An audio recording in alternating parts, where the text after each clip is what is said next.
Price Lord. Christ Media YouTube ചാനലിലൂടെ ദൈവത്തിൻ്റെ വചനം ശ്രമിക്കുന്ന എല്ലാ പ്രിയപ്പെട്ട യേശുക്രിസ്തു നാമത്തിലുള്ള സ്നേഹത്തെയും വന്ദനത്തെയും ഒരു പ്രാവശ്യം കൂടി അറിയിക്കുന്ന ചിന്തയ്ക്ക് ആധാരമായി നാം എടുത്തിരിക്കുന്ന വേദഭാഗം യോശുവയുടെ പുസ്തകം 3-ാം അധ്യായം അതിൻ്റെ 5-ാം വാക്യം ഇങ്ങനെ പറയുന്നു: പിന്നെ യോശുവ ജനത്തോട്, നിങ്ങളെ തന്നെ ശുദ്ധീകരിപ്പീൻ, നാളെ നിങ്ങളുടെ ഇടയിൽ അതിശയം പ്രവർത്തിക്കും. സ്തോത്രം.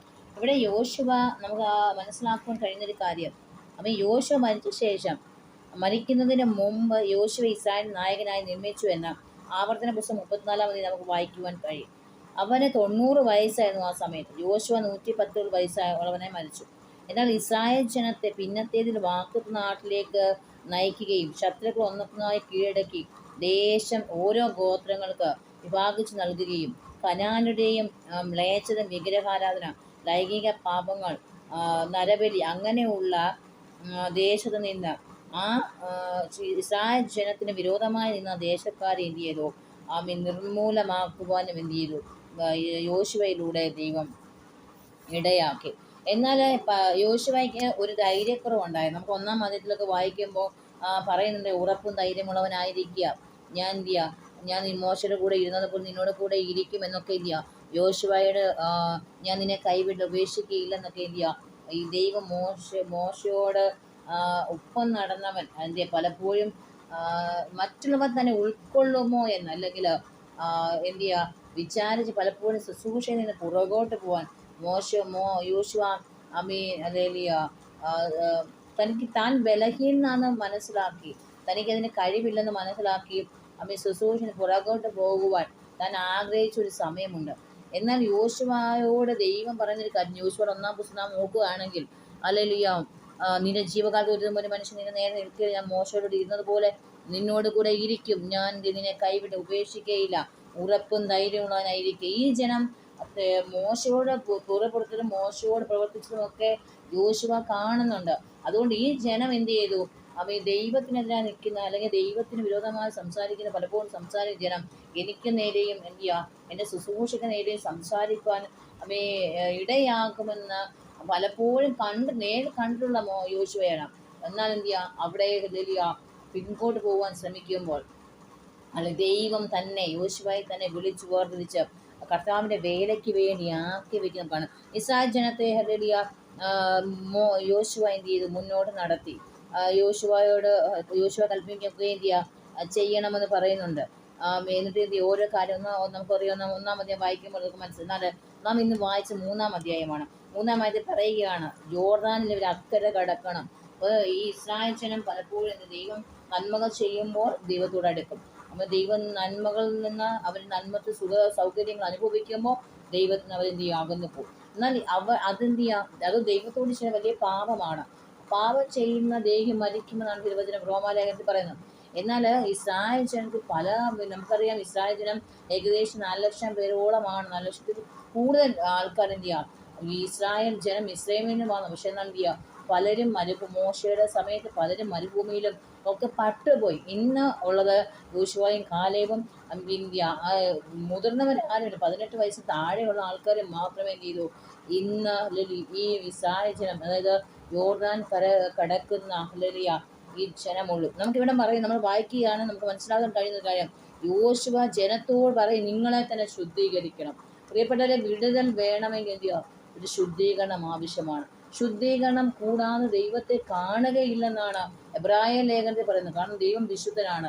ആ വിശുദ്ധിയിൽ വസിക്കുന്ന ദൈവത്തെ നാം കാണണമെങ്കിൽ നമുക്ക് ശുദ്ധീകരണം ഉണ്ടാവും. നമ്മെ ശുദ്ധീകരിക്കുന്നത് എന്താണ്? യേശുവിൻ്റെ രക്തമാണ് നമ്മെ ശുദ്ധീകരിക്കുന്നത്. യേശുവിൻ്റെ രക്തം സകല പാപം പൊക്കി നമ്മെ ശുദ്ധീകരിക്കുന്നതാണ്.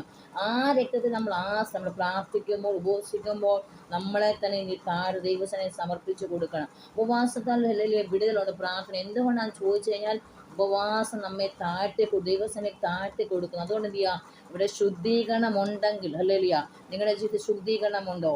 നാളെ നിങ്ങളുടെ ജീവിതത്തിൽ എന്ത് ചെയ്യുക?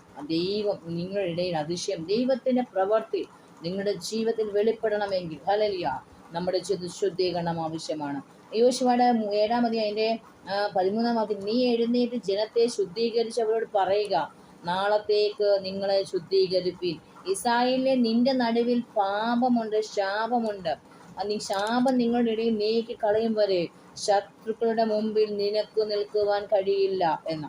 നോക്കുക പ്രിയപ്പെട്ടവരെ, നമ്മുടെ ജീവിതത്തിൽ പാപമുണ്ടെങ്കിൽ, ശാപമുണ്ടെങ്കിൽ, അത് ദൈവത്തിനെതിരെ നാം പലപ്പോഴും നിന്നിട്ടുണ്ടെങ്കിൽ, ദൈവം അതിനെതിരെ മറുതലിച്ചിട്ടുണ്ടെങ്കിൽ നമ്മുടെ ഇടയിൽ ശാപമുണ്ട്.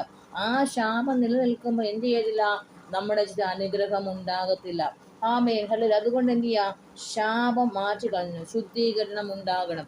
ശുദ്ധീകരണം ഉണ്ടെങ്കിൽ മാത്രമേ ദൈവത്തിന്റെ വീട്. എന്താണ് ശുദ്ധീകരണം? നമ്മുടെ പാപം നമ്മുടെ ശരീരത്തെയും മനസ്സിനെയും നമ്മുടെ കൈകളിലാണോ, കാലിലാണോ, നമ്മുടെ നാവിലാണോ പാപമുള്ളതോ, നമ്മുടെ കണ്ണുകളിലാണോ, അല്ലെ നമ്മുടെ ചിന്താമണ്ഡലങ്ങളാണോ, എല്ലാം എന്ത് ചെയ്യുക? യേശുവിന്റെ രക്തത്താൽ ഒരു ശുദ്ധീകരണം ഉണ്ടാകണം. ആ രക്തത്താലുള്ള ശുദ്ധീകരണത്തിൽ മാത്രമേ എന്ത് ചെയ്യുന്നുള്ളൂ?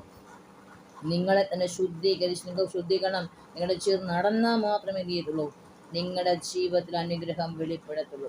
ഇന്ന് അനുഗ്രഹത്തിന് വേണ്ടി അനേകം നടക്കുക. പ്രിയപ്പെട്ടവർ, എങ്ങും ഓടണ്ട അനുഗ്രഹത്തിന് വേണ്ടി. നാം ഇരിക്കുന്നിടത്ത്, നാം ആയിരിക്കുന്നിടത്ത്, നമ്മൾ ആയിരിക്കുന്ന സഭയിൽ ഇന്ന് അനേക സഭയിൽ ഇങ്ങനെ ഓടി നടക്കുകയാണ് അനേകർ. പക്ഷെ നാം നിൽക്കുന്ന സഭകളിൽ നിന്നുകൊണ്ട് ദൈവത്തെ പക്ഷെ ദൈവത്തെ ആരാധിക്കണമെങ്കിൽ, വിശുദ്ധനായ ദൈവത്തിനെ ആരാധിക്കണമെങ്കിൽ നമുക്കൊരു വിശുദ്ധി ഉണ്ടാകണം. ദൈവ സാന്നിധ്യം നമ്മുടെ നടുവിൽ ഇറങ്ങണം. നമുക്കറിയാം ഏലിയാവ് എന്ന മനുഷ്യനെ, ഹല്ലേലൂയ, ബാലിന്റെ 2 സൈഡ് നമുക്കറിയാം. ഏലിയാവ് വിറകിന്മേലെല്ലാം വെള്ളം ഒഴിച്ച് എൻ്റെ ശുദ്ധീകരണം സംഭവിച്ചു. ആ വെള്ളം ഒഴിച്ച് കത്തിക്കുന്ന വിറകിലെല്ലാം വെള്ളം ഒഴിച്ചെത്തിയ ചുറ്റും അതെല്ലാം നനച്ചപ്പോൾ എന്നിട്ട് ആകാശ തീ ഇറങ്ങി ദൈവം ആ യാഗത്തെ എന്ത് ചെയ്യുക? ഹല്ലേലൂയ, ശുദ്ധീകരിച്ചു. അവിടെ ഒരു ദൈവപ്രവൃത്തി ഉണ്ടായി. ഹല്ലേലൂയ. എന്നാ തിരുവചനം പറയുമ്പോൾ വെള്ളമൊഴിച്ചതിന്റെ തീ കത്താൻ സാധ്യത. പക്ഷെ എന്ത് ചെയ്യുക? വെള്ളമൊഴിച്ച് എവിടെ ചെയ്തു? അതിനെ ശുദ്ധീകരിച്ചു. ഹല്ലേലൂയ. വിറകമ്മേ വെള്ളമൊഴിച്ച് തീ കത്തുമില്ല. പക്ഷെ എന്നാൽ എന്ത് ചെയ്യുക? ഹല്ലേലൂയ, ദൈവത്തിന്റെ തീ ഇറങ്ങി, ദൈവത്തിന്റെ അനുഗ്രഹം ഇറങ്ങി, ദൈവം അവിടെ ഇറങ്ങി തീ അയച്ച് ഏലിയാവിന്റെ യാഗത്തിന്മേൽ തീ പകർന്ന തിരുവചനം പറയുന്നത്. അപ്പോൾ നമ്മുടെ ജീവിതത്തിൽ ശുദ്ധീകരണം ഉണ്ടെങ്കിൽ, പ്രിയപ്പെട്ട, ശുദ്ധീകരണം എവിടെയുണ്ടോ അവിടെ അനുഗ്രഹമുണ്ട്.